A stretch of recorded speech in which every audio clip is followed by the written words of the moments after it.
Hey there, thinkers. It's me, Quizmaster Jack, here as usual with your buzzword for the week. It's 2023. It's week 32. We got pop culture and sports on the docket, ready to go. Let's start with question one. In this film, a woman who stays at a hotel under the name Evelyn Waugh stars in the movie Midnight Velocity. This film's protagonist, Bob, is hired to say "make it Suntory time" in a whiskey ad. Okay, it's gotta be lost in translation. Somebody named Bob in Japan. Sounds a lot like Bill Murray with Scarlett Johansson in Lost in Translation, a movie I haven't seen. But Bill Murray doing ads in Japan, I'll get that. Louise Penny and this author wrote a 2021 book whose protagonist rides Air Force 3. This co-author of State of Terror worked with her daughter on 2019's The Book of Gutsy Women. I think it's going to be Hillary Clinton. Hillary Diane Rodham Clinton. She's been writing books in her off time since 2020. I didn't know any of that information specifically, but I made a reasonable guess. A man with this surname was Earth 3's only superhero and joined a character from Earth Prime in kicking off Infinite Crisis. Another man with this surname became president after a Gotham City earthquake and wears a kryptonite ring. Probably Luthor? Yeah, so it sounds like the variations of Luthor in the Crisis on Infinite Earths part of DC Comics. The kryptonite ring was the big clue there, because he can use it to ward off Superman. As obviously, Superman's weakness is parts of his old home planet Krypton. And also not being exposed to the yellow sun of Earth. There's a lot of things with Superman. He's also weak to magic. That doesn't come up a lot. But he can't deal with magic. So, like, Zatanna could mess him up pretty good if she wanted to. A song titled for this structure says, "When I come to the club, step aside, part the seas." That lead single from The Duchess asks, "How come every time you come around, this structure wanna go down?" For 10 points, what title structure of a 2006 Fergie hit is falling down in a clap? It's got to be London Bridge then. Just kind of figured that one out at the end. I don't think I've ever heard that song. Precise multiple word term. Used in the media in question. I feel like this is going to be the video game question then. This organization destroyed Hosnian Prime using a weapon controlled by General Hux. It attempted to use the Starkiller base to destroy the Resistance. What is this? Supreme Leader Snoke and his apprentice Kylo what are they Ren called? lead for 10 points. What remnant of the Galactic Empire in the most recent Star Wars films? Oh, what are these things? What was the organization called? It's not the New Republic. Oh, it's the First Order. Knew what it was immediately when they said Hux and just spent the full 18 seconds trying to remember what the hell they were called. So my biggest indication that maybe the sequel trilogy wasn't all that great, especially Rise of Skywalker, is that I went to go see Rise of Skywalker with a couple of friends, and we'll sit around to talk about Star Wars stuff for a long time, like especially recent stuff. Like we talk about Mando a lot. I'm sure when we start watching Ahsoka, we're gonna talk about that. We talked about the Obi-Wan series a lot. We walked out of Rise of Skywalker, kind of looked at each other, said what our thoughts were, and we never had a conversation about it again. And the sequel trilogy just kind of dissipated into nothingness. Yeah, I don't think they're very good. Force Awakens. Force Awakens was a fine movie, but it just rehashed too much of A New Hope. So it just like when you look down at it, it's like, oh, it's just really nostalgia. And the nostalgia didn't carry through into the next two movies. I was frustrated to not get more points on that because I knew exactly what they were talking about, but forgot what it was called. Because it's just the stormtroopers and everything again. It's just the Empire again. Anyway. On this show, a council called the Triangle rules the city of Travantes. Dave Bautista appeared on this show as the General Ito, who captures the adopted daughter of Baba Voss. For 10 points, what Apple TV Plus show starring Jason Momoa? I think that's called Blind? I think it's called Blind. It's called C! I knew it was something like that, because Jason Momoa is blind. So I had to... I was in line. That was the right place to buzz there, because I don't think I would, unless the giveaway was stars Jason Momoa as a character who can't do the title action. I think that's the only way I actually get points off of this. So I think I buzzed at the right point. I just didn't have what the name was. In this game, the god of freedom Barbatos is worshipped in Mondstadt. Dust can be produced by combining Anemo and Geo as one of this game's many elemental reactions. Paimon accompanies the... Okay, it is. They said Paimon. This is not a game I play. I do not play Genshin Impact. Probably the most popular of the gacha games. So it's a gacha game that kind of tries to be like the new Legend of Zelda's, a little open worldy. Never played it, but I've heard people complain about Paimon. Also the name of the demon in Hereditary. These two letters end the stage name of the DJ who worked with Rami Madley Croft on the track Loud Places from his album In Color. Okay. A British indie group named for these two letters recorded Crystallized. For 10 points, what two letters name a British group behind the ubiquitous instrumental Intro? Ubiquitous? Let's just say XX. Hey! Oh, that was just a wild guess.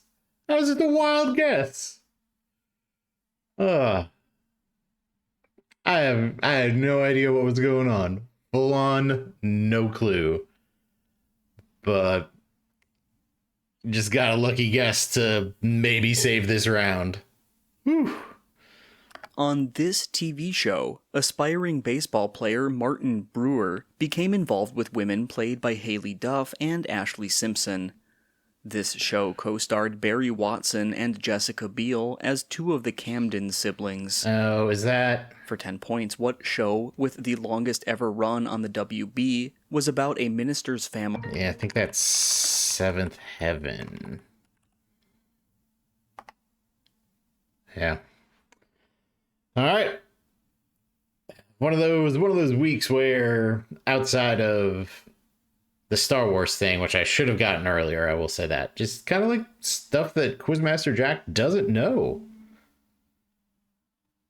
Let's see if we get a wheelhouse one in this last question. A baked dish from this country borrows Mexican ingredients to form a quiche-like taco pie.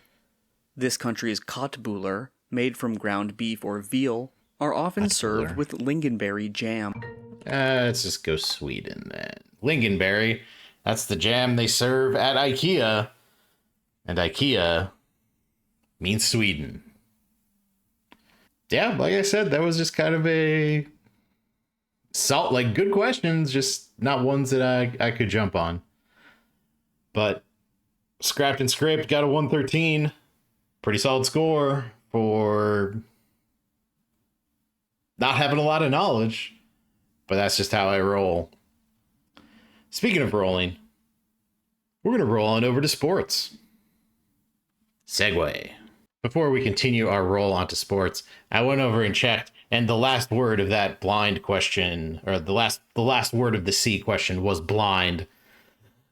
So I probably should have waited. Oh well. I do not regret the shot I took on that one.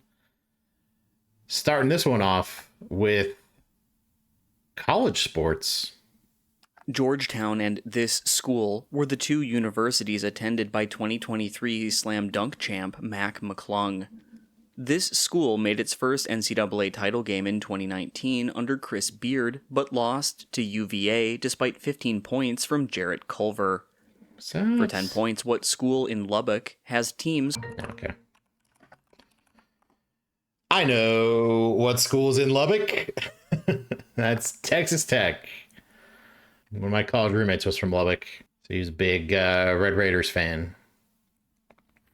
All right, English language acronym, not a longer expansion. What could this even be? FIFA? FIDE somehow? I don't know. I'm intrigued. Let's find out. This acronym identifies a political party that was founded in 1996 by cricket legend Imran Khan in Pakistan. Oh. Tony Reali is known as Stat Boy on a TV show identifying... It's PTI. Okay. Oh, that's clever. I like that one. I like that one a lot. That's Pardon the Interruption with Tony Reali. And they gave him his own show. He's on Around the Horn. There was a time that I would watch Pardon the Interruption daily.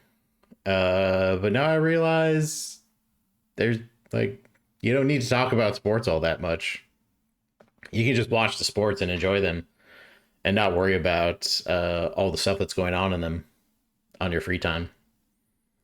But if you work for ESPN, I suppose your job would be to actually worry about that stuff.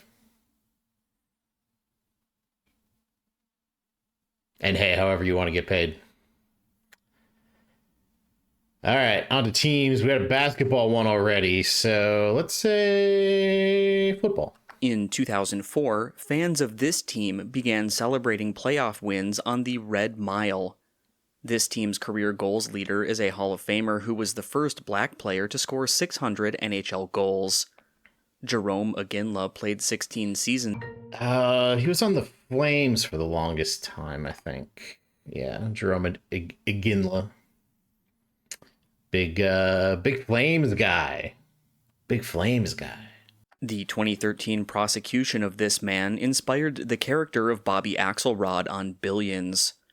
This man helped Gabe Plotkin weather the GameStop short squeeze 2 months after buying a sports franchise from Fred Wilpon. For 10 points in 2020, what hedge fund manager became the current owner of the Mets? Yeah, who owns Cohen? Yeah, Steve Cohen. All right. That's some deep Steve Cohen knowledge you need there or just some deep Billions knowledge to get points there. Oddly pop culture-y in this week of sports. A little academic with the political party into Pardon the Interruption, and that one you'd get paid off for having Billions knowledge. This head coach hired former Iowa strength coach Chris Doyle, who resigned a day later. Kicker Josh Lambo accused this man of kicking him during his Urban Meyer. Perhaps the worst football NFL head coach, at least of this millennium. I don't know how far back you could push it. But yeah, he was so bad. I know earlier I said you probably don't have to think about sports in your off time when you're not watching it, but I just don't think these big college head coaches can swing it in the NFL. It's a completely different skill set. Like there was that big rumor that Harbaugh was gonna come to the Vikings, and I just wasn't into that. I would Well, I wanted Eric Bieniemy. I thought he would have been good. But I'm pretty happy with O'Connell coaching the Vikings these days. But I just don't think these big college coaches just they don't have what it takes to do NFL coaching. It's just it's a different game. This man retired in 1984 with a then NBA record exactly 50,000 minutes played. He scored 39 points in 1968's Game of the Century, in which UCLA's 47-game winning streak was ended by his Houston Cougars. For 10 points, what Bullets and Rockets power forward was nicknamed the Big E, short for Elvin. Oh, I should know this. Elvin. Evan Baylor? Oh, Elvin Hayes. Huh. That's familiar, but I don't think I would have got it. So I was thinking there's somebody else that went to school at Houston and then was a big Houston Rockets. I don't think it was Olajuwon. Maybe it was. I don't know. Me talking about basketball stuff is not delving my memory banks for basketball tidbits is not necessarily going to end up with anything fruitful. A boxer with this first name, who first became heavyweight champ at 21, had a trilogy of bouts with Ingemar Johansson. Another boxer with this first name broke Rocky Marciano's record by going 50-0 after beating Conor McGregor. For 10 points, give this first name of boxers. It's got to be Floyd, then. One of them's Floyd Mayweather. And I'm not sure who the other one is. This man hit MLB's only walk-off inside the park grand slam, which ended a 1956 game at Forbes Field. This man and near contemporary Willie Mays are the only outfielders with 12 gold gloves. For 10 points, what Puerto Rican player with exactly 3,000 hits for the Pirates died in a 1972? Clemente. Yeah, Roberto Clemente. I didn't know he had 12 gold gloves. Roberto Clemente just gets cooler and cooler every day. Because I think his plane crashed on his way to do some sort of aid mission he was on when that plane crashed. And he's the namesake of MLB's player of the year. I don't know exactly how they phrase it, but it's just like the baseball player who does the best stuff outside of baseball. That's the Roberto Clemente Award. This man was called too dumb to remember plays by coach Walt Kiesling, who released him from the Steelers. Okay, so it's not a handoff from this man to Alan Amici produced the winning overtime touchdown against the Giants in the greatest game ever played. For 10 points, name this longtime Baltimore Colts quarterback. Johnny Unitas? Now there's a haircut you can set your watch to. Old football. I don't know where we're at. We've had 2 basketball, we've had 2 baseball, or 2 football, had a hockey question, so we might just be back into baseball with this one. An Olympian in this sport, I don't Kenny think it's Davis, baseball, has a will that bans his family from accepting a medal. The last 3 seconds in this sport's final were replayed 3 times at the 1972 Olympics. For 10 points, in what sport did the U.S. lose a gold medal to the USSR, despite Doug Collins's clutch free throws? Oh, it's just basketball? Huh. He has it in his will that he won't accept a medal? That sounds like a super interesting story that I don't know anything about. So maybe I'll go look it up right now. I got time to look it up because that's all I got for you. Watching me play Buzzword for this week 32 of the pop culture and sports competition. Hey, thanks for watching.